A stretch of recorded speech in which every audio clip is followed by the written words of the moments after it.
Ya, pemirsa, Presiden Prabowo Subianto meminta dukungan pemerintah Prancis untuk mempercepat penyelesaian perjanjian ekonomi Indonesia dan Uni Eropa atau IEU-CEPA. Adapun perundingan IEU-CEPA telah berlangsung sejak tahun 2016 dan melalui 19 putaran perundingan.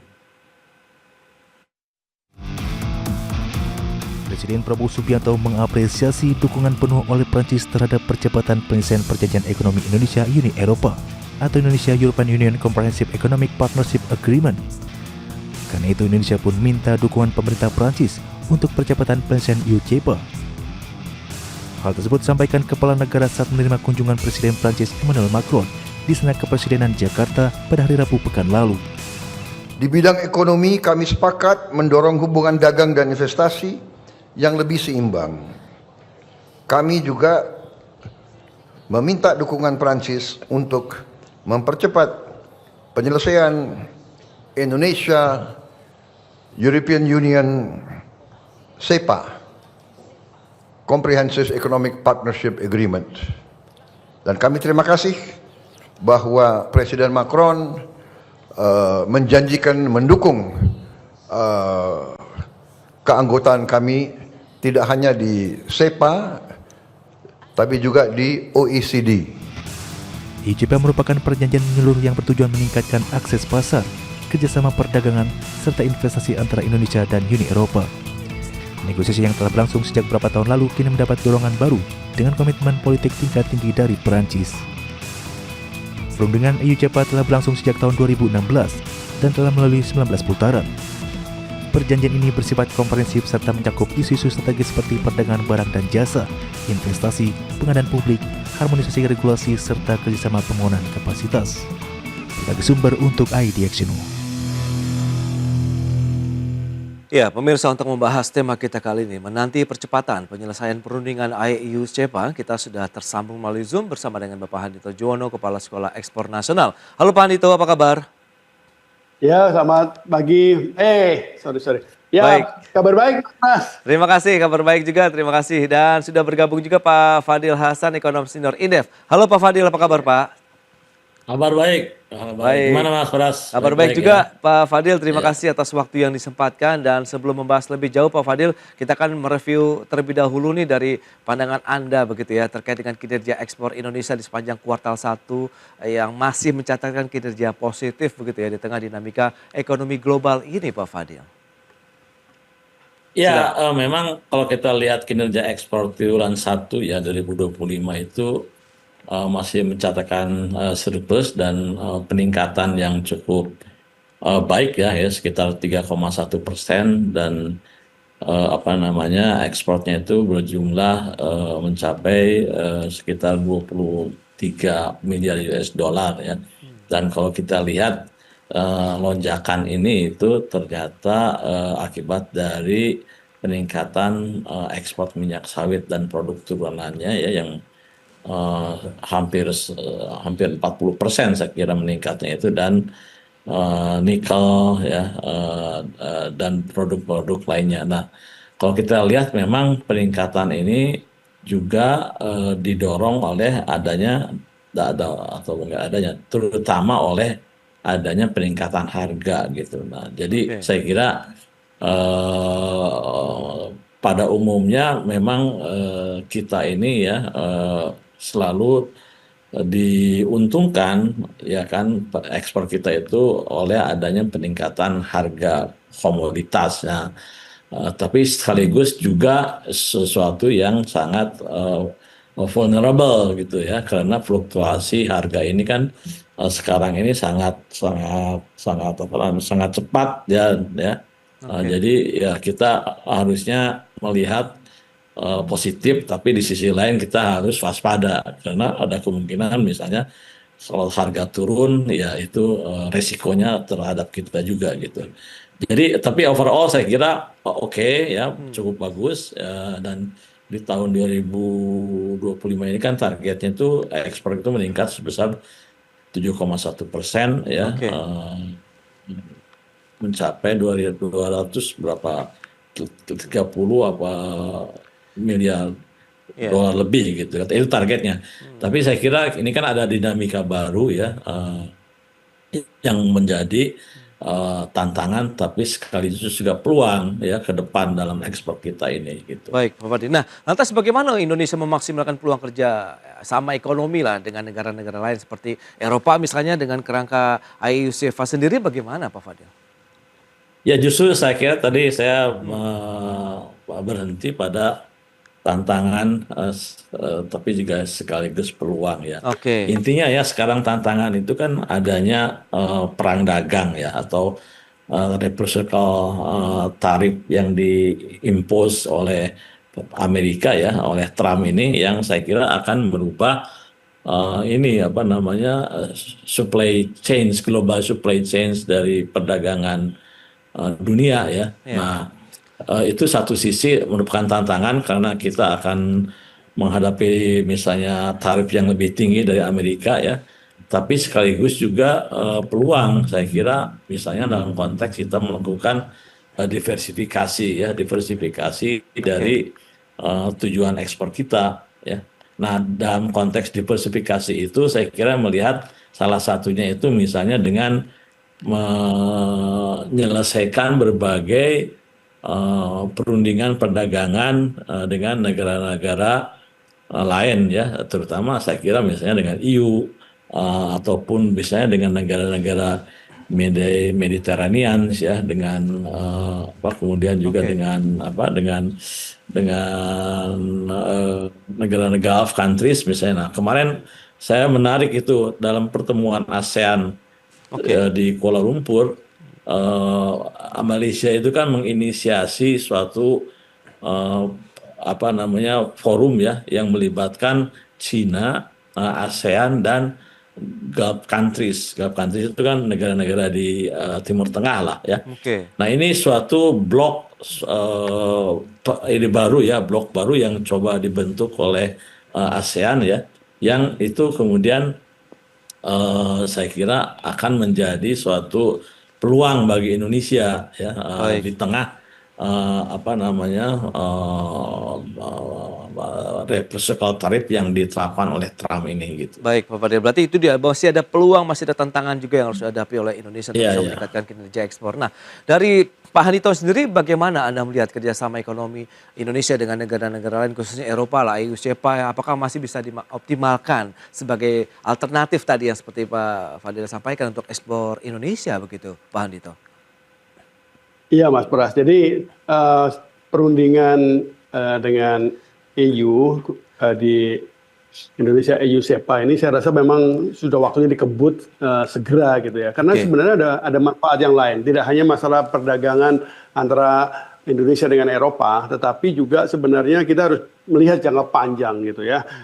Dengan Amerika sekarang berisik begitu ya. Saya rasa ya kita nggak boleh juga kemudian terlalu terpengaruh oleh berisiknya Presiden Trump karena dia punya strategi jangka pendeknya. Tetapi kita sebenarnya diingatkan bahwa kita ini harus mau jadi apa, Indonesia ini mau jadi apa. Nah, kalau melihat kita sekarang lagi fokus dengan Eropa, saya rasa Eropa ini bisa menjadi contoh yang ideal buat kita. Eropa yang masa lalu itu sudah selesai gitu ya, sekarang lagi mencari bentuk yang baru. Tetapi sebenarnya nggak ada salahnya kita kemudian menjadi pengganti Eropa. Maksud saya kenapa jadi pengganti Eropa? Kalau kita tengoklah ke negara-negara Eropa, sampai sekarang makanan sehat ada di sana, makanan enak ada di sana, agroturism ada di sana. Nah, saya rasa ini bisa jadi model buat kita. Daripada Indonesia biayaan untuk bahasa Jawanya gitu ya, mau industri mobil, industri elektronik. Kenapa nggak kita menjadi negara yang fokus kepada agroindustri, apalagi industri pangan gitu ya, seperti dilakukan oleh Eropa masa lalu. Karena itu ada loophole gitu, yang negara lain merasa ya, gua mendingan yang industri yang modern. Nah, saya rasa Indonesia perlu kemudian menangkap peluang ini. Maksud saya, ketika kita berunding dengan Eropa, sebenarnya harusnya tidak hanya sekedar mau masuk negara Eropa sebanyak-banyaknya, tapi sebenarnya mereka punya teknologi yang selama ini dipakai untuk mengembangkan industrinya, yang mereka sekarang sudah mulai tinggalkan. Kenapa nggak itu dioper ke Indonesia dan kita menjadi menjadi juaranya sekarang karena kita punya comparative advantage yang bisa kemudian juga mengembangkan competitive advantage dengan memanfaatkan teknologi ini. Maksud saya kita harusnya sudah mulai sekarang ini berpikir jangka panjang lah. Jangka pendek saya yakin Pak Presiden Prabowo sudah betul banget itu dengan memberi perhatian pada pangan, memberi perhatian kepada gizi, itu sudah oke gitu. Nah sekarang dilanjutkan ke depan. Nah bagaimana kita benar-benar memang jadi juaranya agro industri ini, khususnya di pangan ya. Ya, faktor-faktor yang perlu diperhatikan nih Pak Handito apa saja nih kalau kita ingin mengoptimalkan pasar Eropa sebagai alternatif tujuan ekspor Indonesia? Nah, kalau kita mau fokus kepada industri pertanian, kepada pangan gitu, maka faktor yang harus diperhatikan nomor satu, mau nggak mau kita bicara tentang standarisasi di produk-produk kita ya. Kita harus naikin, apalagi kita berharap pemainnya tidak hanya pelaku usaha yang besar, tapi juga UKM sangat mungkin masuk di Eropa. Nah, kita perlu naikkan. Tentu saja pemerintah perlu memberi dukungan bagaimana meningkatkan kualitas produk-produk Indonesia, khususnya industri agro dan industri pangan tadi. Yang kedua, kita memang mau nggak mau perlu mengembangkan teknologi untuk mendukung itu. Nah, ketika ngomong teknologi, saya kok melihat, saya yakin Mas Fadil juga sebagai orang yang dekat dengan perguruan tinggi, kita bisa optimalkan yang ada di kampus. Selama ini ada istilahnya kedereka gitu. Kita bicara triple helix lah, nggak usah yang banyak-banyak helixnya gitu ya. Tapi kita triple helix antara dunia usaha, pemerintah, dan perguruan tinggi. Saya yakin kalau kita bicaranya agroindustri, kita bicaranya industri pangan, maka sebenarnya kompetensi kemampuan dari perguruan tinggi kita bisa dioptimalkan. Nah, ini dibantu oleh tadi tuh Pak Presiden Prabowo sudah ketemu dengan Macron dari Prancis. Mereka pasti nggak keberatan itu yang begitu-begituan itu untuk dukung kita gitu. Ini yang kita harus lakukan, mempercepat investasi juga dari negara-negara Eropa ke Indonesia untuk produk-produk yang industri agro dan industri pangan tadi. Ya, itu salah satu produk yang masih bisa diandalkan. Dan di sisi investasi, negara Eropa sebenarnya juga tidak masuk dalam 5 besar negara asal begitu ya untuk penanaman modal asing di Indonesia. Seperti apa lantas peluang investasi dari Eropa yang bisa dioptimalkan? Kita bahas nanti di segmen berikutnya Pak Fadil. Pak Handito, kita akan jeda dulu sebentar. Dan pemirsa, pastikan Anda masih bersama kami.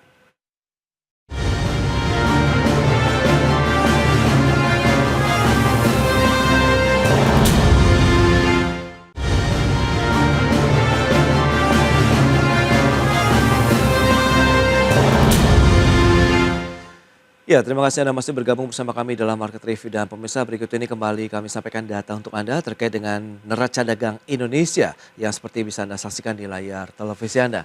Ini dia, kita lihat untuk Uni Eropa di kuartal 1 2024 dan kuartal 1 2025. 1,52 miliar dolar di kuartal 1 tahun lalu, kemudian kuartal 1 ini sudah mencapai 1,84 miliar dolar Amerika Serikat. Sementara secara keseluruhan untuk neraca perdagangan kita di 10,92 miliar dolar, sementara tahun lalu 7,41 miliar dolar Amerika Serikat.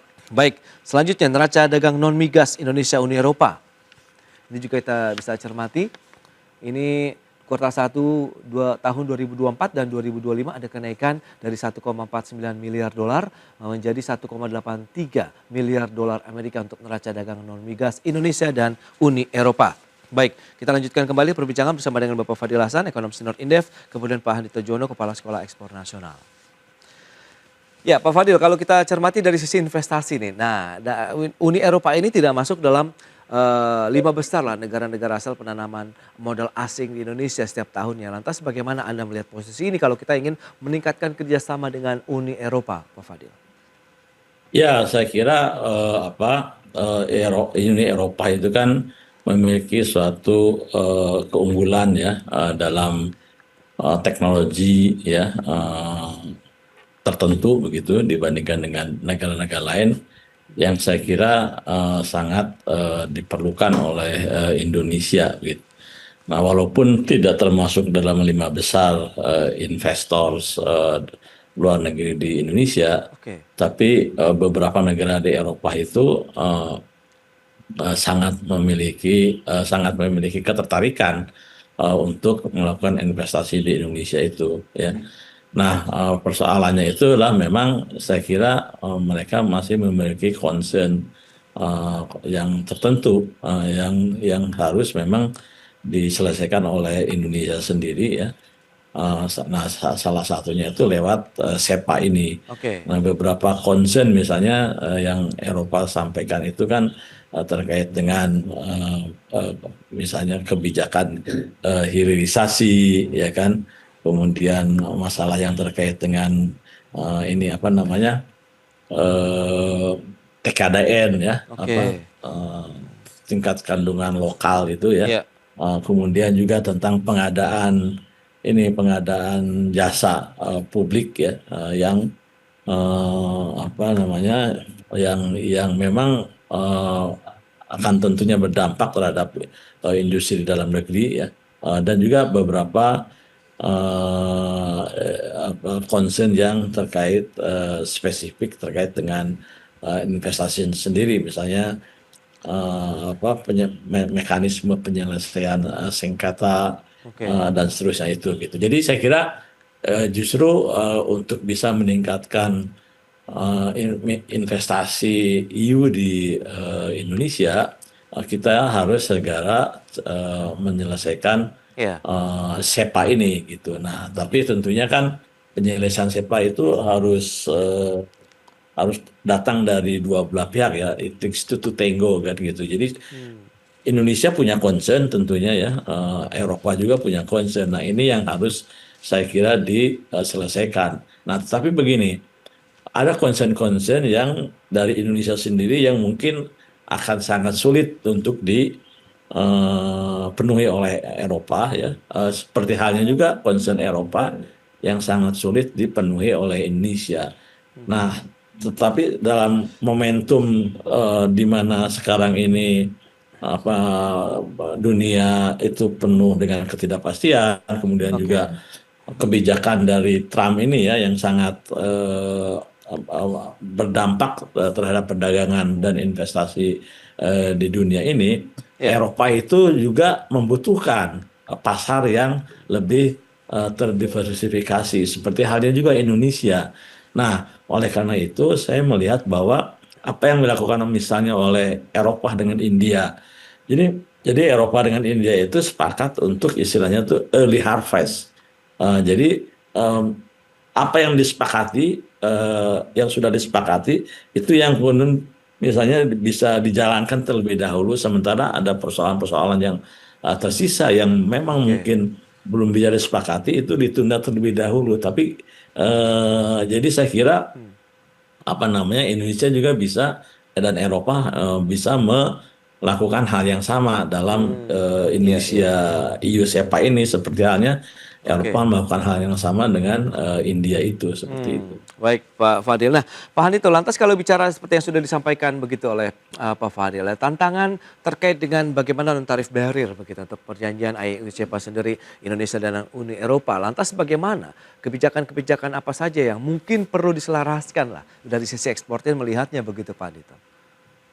Ya, saya rasa kalau yang dengan Eropa ini yang paling ngerepotin kita kan non tarif barrier ya. Tetapi hasil pengadilan di WTO kan menunjukkan bahwa contohnya sawit yang selama ini Iya. diuber sama Eropa kan sudah, saya rasa posisi kita udah bagus lah, kita sudah apalagi lobby ekonomi kita dengan Eropa bagus. Jadi menurut saya sih ini memang jadi PR terus ya, diplomasi ekonomi menjadi hal penting untuk kita bisa menerobos pasar Eropa dengan baik. Ya. Soal tarif saya rasa selama masih fair-fair saja oke lah. Tapi yang saya ingin menggarisbawahi tadi apa yang disampaikan Mas Fadil juga soal investasi. Saya rasa kita memang harus berani sekarang ini mengatakan Indonesia mau jadi negara apa. Mumpung ini lagi dengan Eropa lagi baik, kita sangat baik gitu. Perundingan ini justru Indonesia EU SEPA ini justru membuat kita makin dekat sama Eropa. Kita harus tahu yang kita perjuangkan. Nah, kalau kembali kepada bahwa kita fokus kepada agroindustri, industri pangan, sebenarnya itu adanya di sana gitu. Kenapa nggak kita ambil itu, kita ajak itu investor-investor pabrik-pabrik dari Eropa ke sini. Contohnya Nestle sudah ada di sini, masih banyak yang bisa dipindahin dari Nestle. Kita bisa lihat Unilever yang basisnya juga di Eropa bisa bawa investasi lebih banyak di Indonesia. Pabrik susu yang ada di Swiss itu bisa dibawa masuk ke sini. Nah, maksud saya kita harus berani fokus ke sana daripada kita kemudian ngurusin mau bawa industri mobilnya Eropa yang udah babak belur sih nggak usah. Mungkin baterainya masih oke lah, baterai listrik gitu ya. Sekarang masih ke sana. Nah, kalau kita bisa simpulkan, memang sebenarnya kita perlu fokus ini. Kalau tidak hanya dengan Eropa sebenarnya, termasuk juga dengan dunia, bahwa Indonesia ini harus masuk kepada industri-industri yang renewable product gitu, yang bisa diperbarui, yang mengoptimalkan keberadaan sumber dayanya ada di Indonesia, baik itu pertanian, kelautan, kehutanan, perkebunan ini. Nah, kalau ini kita bisa lakukan, maka keunggulan kita di Eropa itu bisa sustain, berkelanjutan, nggak hanya jangka pendek gitu. Dan ini yang bisa juga memudahkan kita di negosiasi Indonesia EU SEPA ini. Ya, tantangan yang berpotensi mungkin menjadi hambatan ke depan begitu dari wajan kerjasama ekonomi Indonesia dengan Uni Eropa sendiri di bagian yang mana, Pak Hanito? Apakah ya tadi non-tarif barrier itu harus segera dituntaskan, kemudian dari sisi eksportir juga pada saat kita ingin melakukan eksportasi ke Uni Eropa juga mungkin ada hal-hal yang mungkin perlu direlaksasi di sana misalnya begitu? Iya. Saya rasa kalau saya lihat teman-teman yang sekarang ini terkait dengan Eropa, sebenarnya mereka pada dasarnya sudah melihat, udahlah nggak usah ngotot-ngotot lagi, yang penting beresin aja. Karena kalau istilahnya ya lepasin aja lah yang memang nggak bisa diambil lah gitu ya. Jadi saya rasa kita sudah harus dalam posisi seperti itu. Tetapi juga saya nitip ini di perundingan Indonesia EU SEPA ini, kalau bisa keterlibatan dari perguruan tinggi di Eropa untuk mau bekerja sama dengan Indonesia, saya rasa perlu ditingkatkan. Kan dulu kita dorong-dorong dengan Amerikanya lagi rewel begini ya. Udah dengan Eropa itu juga banyak industri perguruan tinggi, apalagi yang terkait dengan industri pertanian dan industri pangan itu bisa kita tingkatkan gitu ya. Kalau di Indonesia misalkan ada Fateta IPB gitu yang perlu dijaga terus keberadaannya gitu. Nah, ini kita kawinkan ini dengan perguruan tinggi yang ada di Eropa gitu. Baik, itu dia beberapa poin yang mungkin perlu dicermati kerjasama Indonesia dengan Uni Eropa dengan beberapa tantangan ya terkait dengan non-tarif barrier ini bisa segera dituntaskan begitu. Yang penting bagaimana menjaga kinerja eksportasi kita, kemudian ada pendapatan ataupun devisa baru lagi juga buat Indonesia dan kita bisa menarik investasi dari mungkin pengusaha-pengusaha di Uni Eropa untuk bisa menanamkan investasi mereka di Indonesia. Baik, Pak Fadil, kemudian Pak Hanito, mohon maaf waktu terbatas ini, terima kasih banyak atas informasi, update dan juga analisis yang sudah diberikan kepada pemirsa pada hari ini. Selamat melanjutkan aktivitas Anda kembali. Salam sehat dan sampai berjumpa kembali Pak Fadil, Pak Hanito. Terima kasih. Ya, sama-sama. Terima kasih. Baik pemirsa, 1 jam sudah saya menemani Anda dalam Market Review dan perbaharui terus informasi Anda hanya di IDX Channel, Your Trustworthy and Comprehensive Investment Reference. Karena urusan masa depan harus ke depan, aku investor saham. Ya, saya Prasetyo Wibowo beserta seluruh kerabat kerja yang bertugas pamit undur diri. Terima kasih, sampai jumpa.